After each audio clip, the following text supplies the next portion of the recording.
They stay in this perpetual space of scarcity without evidence. So in order to combat that, it's better for you to actually look at the numbers. So my question for you today is, what is the actual number? If you have not looked at the number, you're just literally torturing yourself. Welcome to the MoneyFitMD show. I'm Dr. Latifat, the founder of MoneyFitMD. We want to change the narrative where women physicians use. My job is to let you know that's gonna. I have to surround myself with people that are doing crazy. One of the most heart-wrenching things that I hear women physicians express to me is when they're worried that they don't have enough money to retire. I don't have enough money to retire. And it is especially hard when I hear this from people that are in their 50s or in their 60s. And usually when this happens, there's a lot of shame that's associated with it. So in today's episode, I want to share with you, if you're someone that's listening right now and you're worried that you may not have enough money to retire, this is an episode that you absolutely want to listen to because it's going to help you so much. So if we have not met, I'm Dr. Latifat. I'm a GI doctor. I'm a mama of 3 kids and founder of MoneyFitMD. Everything we do here is to help women physicians have money, live richly, and create the freedom that they want. And the reason why that is so important is because I believe that having freedom is literally a birthright of ours. And I will say that there is a part of us that dies a little bit every time that freedom is taken away or compromised. And in healthcare today in 2025, there's a lot of that going on where physicians don't believe they have a choice. Physicians feel cuffed, literally. And so what is happening is that physicians are settling for places that they've outgrown, for lack of a better term, right? And so anytime that your freedom feels like it's been compromised, that can lead to difficulties and increased burnout, what we call burnout, which really is a syndrome. So let's talk a little bit about this whole phenomenon of I don't think I have enough to retire, or I'm worried that I'm not going to have enough to retire. I want to make sure that I'm clear that there is different groups that may be involved in here. So if you're someone that's younger, it's a little bit different.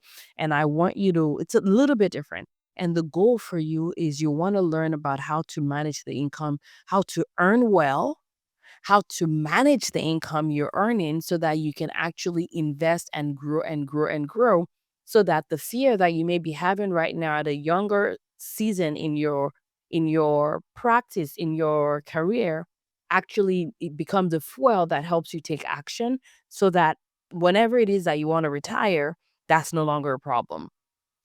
I want to talk to those people, though, that are a little bit more advanced and gone on in their field and are worried that I may not have enough to retire. Before I go into that, I want to make sure you guys understand where I stand when it comes to retirement. I actually don't believe in traditional retirement. I believe more in like micro retirements. And what do I mean by that? I believe that we should do what we are meant to do in different seasons of our lives, that we should not be so stuffed, so cuffed, feeling so limited that we think that we cannot do the things that we are being called or drawn to do. So, for example, some of you guys know my story. I did not know anything about money. I was like everybody, well, like most people, I wanted to be a physician, do good things in the world. And that was my entire mission. That was my goal. However, I'm so glad that very early in my career, I realized the fact that if I continued on with those thoughts of I don't like money, I don't want to do money, I just want to be a doctor, that was going to lead me to hating my life, that was going to lead me to regretting becoming a doctor, that I was not going to be able to make decisions that were right or healthy for my patients without me being how do you call it, being biased. But also I knew that as a GI doctor with an interest in IBD, my goal was to work for academia or large hospital system. And my concern was that there was going to probably be a time in my life where we may disagree about the best line of action for a patient. And at no point do I ever want to feel like I'm making choices that's not in line with the health of my patients. I knew that was going to lead to acceleration of burnout because that was going to be out of alignment and out of integrity. So that was the reason why I started looking at my finances and facing my fears and Then I started following traditional financial advice and it did not work for my brain. And so I had to figure out a kinder way to do money. And that was not like grindy, hate yourself until you're done system. And it worked better for me. I was not tired. I was not stressed. I did not overwork.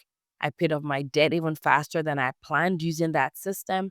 And then I realized that, okay, there were other people that did not know money. So I started teaching my friends. They started making moves. They were investing, growing their net worth, primary care doctor, hitting seven figures before age 40, and all these other things. And that was when I was like, okay, I guess I'm onto something. But I still did not want to start MoneyFitMD because I'm a physician. I don't do business. That was a thought that I had. And it was really early in the pandemic that people were worried about their income. Physicians were worried. Hospitals didn't were firing doctors and nurses because it's like people are not coming to the hospital. We're not going to have revenue. Let's throw the important people off the ship. Literally, that's what they did. And that was a moment like I was not worried about money. I was not worried about my income, which meant that I could focus on the health of my family, the mental health of my children, the community. Because we that was when people were stuck in the house. We could go out because we're essential workers. So I remember I would grab like donuts and like literally do drive through and like drop it off for people. It was just a way because I was not worried about money. I could focus on just like human kindness. And that was when I was like, "Okay, Latifat, I literally don't have a choice but to teach other people how to do this." And I will be honest that my journey was probably faster than I thought it would be. I thought it would take forever for money to grow. I thought it would take forever for things to change. And many times when you're starting something new, it's going to look slow before it gets fast. And the reason why is because of this whole idea of compounding, right? If you start something, it's gonna look like it's not working, it's not working.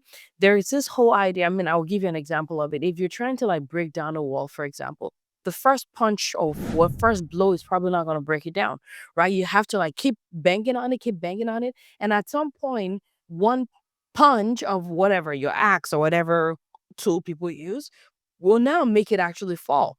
And the reason why that worked, it wasn't the final blow that blew it down. It was the cumulative effect and the additive and also the compounded effect of all the blows that you've done before. The same is true for a pinata. The same thing is true for money, right? So many times when you're starting, it's not going to look like there's much movement. And what I found is that that can be very, very discouraging unless you understand that that is the normal pattern. It doesn't look like it's working until it works. Right? When I look at MoneyFitMD, even as a business owner, sometimes it looks like it's not working until it works, right? You're trying to write a book. It doesn't look like it's coming together until it does. So that literally is the pattern. And so it's a pattern, it's a principle. You cannot escape from it. But if you don't understand that, you will think that it's going to take a long time. When it's not that it's going to take a long time, it's just going to be a matter of you taking action over a period of time, and then you're going to get the effect of the actions that you've been putting in. So I will say that my net worth actually grew faster than I expected it to grow because I was just like, oh my goodness, it's growing, it's working, right? And of course, the timing in the market, the time or the seasons of what the market is doing actually does matter. We don't recommend you wait for the perfect time to invest. We recommend that you invest, period. And just by being in the market, your money is going to go through the ups and downs, but over a long period of time, it's going to end up growing. And again, I want to make sure I'm explaining this to you guys because the reason why most people terminate early is because they're forgetting those principles of the fact that they have to like put in, and then wait. One of the things that I find that is really frustrating is that so many women the women that struggle the most are the kind women, actually. The ones that are given, the ones that are mission driven, the ones that are like being groomed to give, the ones that have thought that the worry and the problems of the world is more critical than their own future. They are the ones that end up struggling the most because it's like, oh my goodness, now I'm going to give all this money to like family members. Oh my goodness, there's always something more important than your finances. There's almost something more important than you invest in. It's almost like we forget that we're not just doing this for ourselves today, but we're doing this for someone else, a different version of Latifat in future, right? And so when I think about the fact that Latifat in future is relying on Latifat today to take action, to invest, to grow her finances, I have a responsibility for her too. And am I saying she's less important? Like, and especially if you come from, if you're first generation wealth builder, like no one gets your back. Like no one is gonna have like future Latifat's back than you today, right? And so when you're taking care of everybody else, you're being all up in everybody else's business, but not minding your business, you really are not minding your business. And many times I find that it actually ends up hurting us. So if you are someone that you're like, okay, Latifat, I hear what you're saying, but now I'm at a point where I really don't know that I'm going to be able to retire. I'm really worried about finances. Here are the things that I want to make you consider. Number one is that really a fact or is that a feeling or a thought that you're having? And I say that because there are times when people are worried about money, but they're not actually looking at the numbers. They have not looked at their net worth. They're not looked at their investments.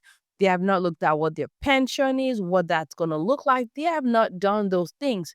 But because they're looking at their bank account and their mind is telling them, oh my goodness, we're running low, they're running low, they stay in this perpetual space of scarcity without evidence. So in order to combat that, it's better for you to actually look at the numbers. And I was speaking with a physician recently who had these thoughts, and I really did push her on it because I was like, okay, let's actually, what are the numbers? So my question for you today is, what is the actual number? What are the numbers? If you have not looked at the number, you're just literally torturing yourself. Because the thing is, there are two things that can happen. You can look at the numbers and it'll be better than you thought. Or you can look at the number and it may be just as bad or worse than you thought, but at least it's better for you to know now than for you to know 15 years from now. It's better for you to know now than for you to know 10 years from now, because now it's time for you to course correct. Because I will be honest with you, ignorance is not bliss in this regard. Like that is just like nonsense. Ignorance is not bliss. Okay, so number one thing, is this a thought or is this a thought or feeling you having, or is this more of a fact that actually is the case? Okay. The number two thing that I want you to think about is cash flow. Cash flow, cash flow, cash flow. And I want to make sure I'm very clear about this because y'all be getting like cash flow mixed up. Because many times people are like, oh, I'm not cash flow, I don't have cash flow. And I'm like, wait a minute. When I look at what you're bringing in minus what's going out, there is some delta that you're using to like speed up your payment of your credit card. And they're like, yeah, but I don't have money left because you told your money what to do.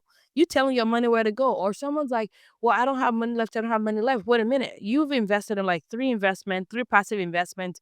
You are maxing out your 401k and you took a vacation. Like you're using it. Like, what is your expectation of cash flow? Right.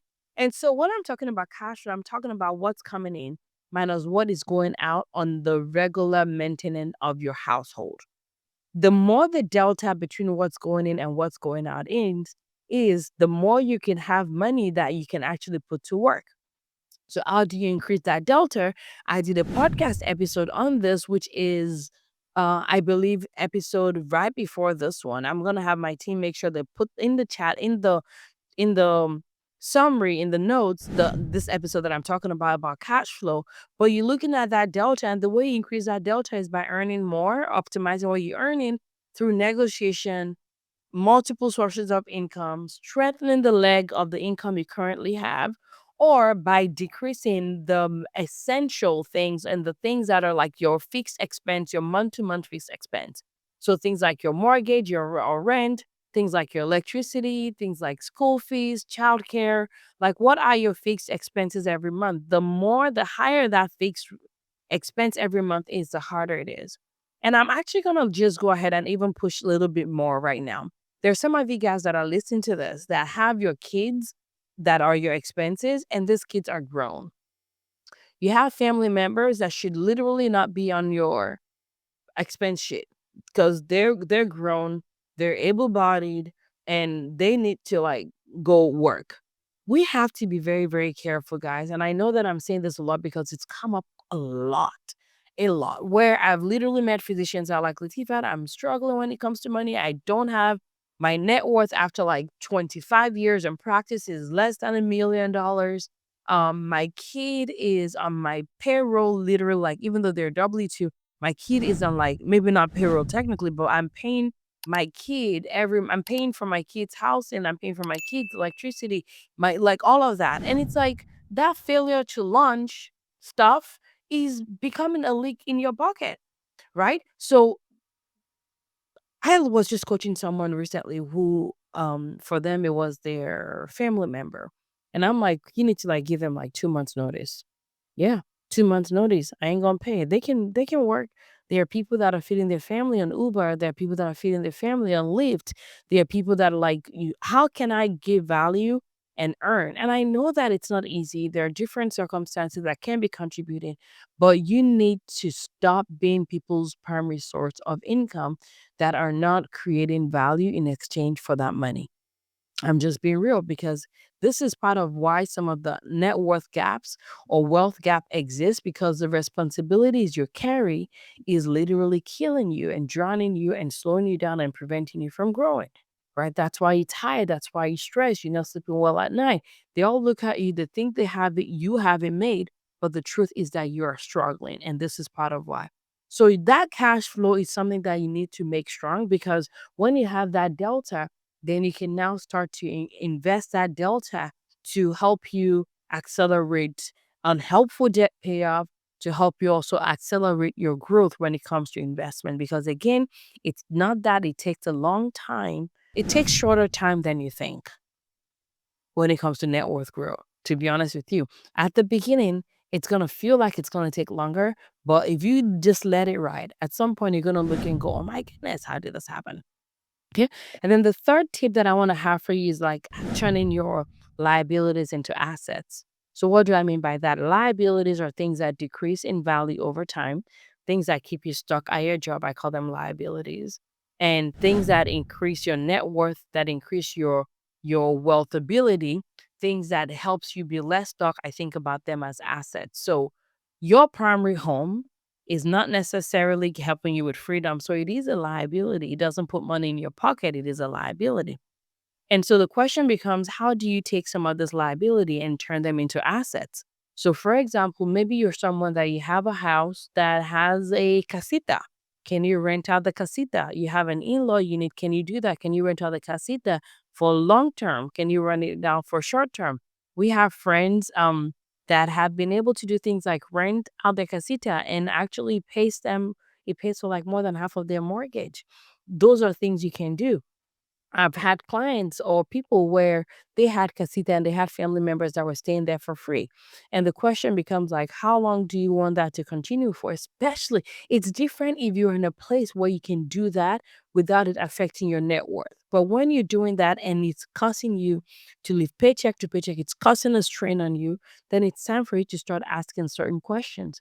And maybe you want to move them from the casita into the main house, into a section of the main house, right? There are definitely things that you can do, ways that you can navigate this so that you're not hurting yourself. And you may go, well, I don't want them in the main house. Is it better for them to be at the casita where they are? Where now, because it's costing you, like, you literally are leaving $1,500 every month on the table that you could be using. So these are some of the questions that I want you to ask. Maybe you have a car that is a liability. Yes, your car is a liability. It's okay if you want to trade your car in for something that is like less expensive, something that you can pay off. There are people that you rent out their cars on things like Turo. I've never done it before, but people do that. But I want you to start asking yourself, what are the ways that I can turn my liabilities into assets? People do things like house hack, right? There was someone that I was speaking with recently that was asking me about, she's young and was asking about short-term rentals. And I said, to be honest with you, you're a college student. If I were you, the work you're doing right now, save it, ask your parents if they can help with part of the down payment. You can borrow it, maybe they can do it for you, no interest. Like, find a way to get that down payment. And when you buy a home, you can buy a 3 bedroom, a 4 bedroom, rent it out by the room, so that the people that are in your college can be renting from you. Like, that's house hacking. You can do it. Like, I think sometimes ego is like so big that would rather be like stuck than let go of our ego. And yo, I got no ego. I got no ego. I'm just telling you, if things came to that, and I have a big house and a casita, I may move to the casita and rent out the big house and cash flow positive. Ain't no ego. Like, my freedom is more important than my ego. Your freedom, hopefully, is more important than your ego, right? If I need to downsize, I will do that. If I need to move to a different zip code, safety is not negotiable. But we like stop being stuck, stop sabotaging your future because of what people will say. If they ain't paying your bills, if they're not gonna build your net worth, why are you bothering about them? Right? So I just want you to understand that it's time for you to make different decisions that will actually change your outcome. This one I'm gonna talk about is a little bit sensitive and at your own discretion, to be honest with you. But one of the things that I've noticed is many physicians want to pay for their kids' school fees, which I think is amazing if you can do it. But just remember that your kids can borrow for college, you cannot borrow for retirement. So if you're spending your money paying for your kids' education and you are not investing into your retirement, I want you to understand that you're putting your kids in a position where they may have to decide if they're going to be paying for your own cost of living in addition to theirs. And I don't think that's fair if they don't have to. Give them the choice too, not like they have to because you did not prepare for your own retirement. Again, your kids can borrow for college. You cannot borrow for retirement. So I hope this is helpful for you. I want you to ask yourself right now, which one of this is most applicable to me? What are one or two of those things that Latifat just talked about today that I can apply? Because I want you to imagine if you actually took this, if you decided to turn your liabilities into assets, if you decided to like, okay, Latifat, I'm going to work on my cash flow, I'm going to change where I shop without decreasing the value, but maybe I can shop at a different store. Maybe I can be more intentional about what I'm buying on Amazon, what I'm buying in Costco. Like, what are those changes that you can make? I was talking with a physician recently with just a conversation that I had with her and sharing how she could fix our leak. We were able to find, I want to say pretty quickly, about like $3,000 or so every month. Imagine what happens if you now take that $3,000 and now you invest in it automated in the stock market. If I had my calculator right now, I would put the numbers in and I would do that calculation. I was speaking at an event a couple of days ago and I was sharing with them a calculator that I like to use for calculating, for evaluating the opportunity cost of money that could be growing. It's called a compounding calculator. And I was showing them that if they're investing $1,000 every single month over the next 20 years, with my reasonable, not exaggerated calculation based on that calculator that I used, it was going to be about like 600 and something thousand dollars. 600 and something thousand dollars because you automated $1,000. So this physician that I was speaking with that has now found like $3,000 with one conversation that she's going to be able to redeem in, I think, in about 2 months. Look at what difference that could make in her life. Look at the difference that it could make in her life. When you ask yourself those questions, when you do those things, you may actually find out that you don't even need to completely retire, that you may need to just descale and work less. You may work 20 hours a week. You may work 1 week a month, right? Now your brain is being put to good use. You're doing something that you enjoy doing, and now it's also earning your income. But that's not going to work if you don't do the things that I already talked about. So I just want you to know that I love you. There's no shame in your game. I'm rooting for you. If I can be of service, if you're like Latifat, I need help, I need coaching, I need to be in a place where someone can support me as I'm taking these bold moves to uncover some of those things that has been cycling in my brain for so many years, then I invite you to schedule a call with us. You can go to moneyfitmd.com/call. You can fill out the form there. It asks you really specific questions. That does help me during our complimentary consultation. And I mean, I just love seeing women physicians win. That's it. I love seeing women physicians have freedom. I love seeing women physicians live life and practice medicine on their terms. And I believe that if you listen to this episode right now, that it's not too late. It's not too late.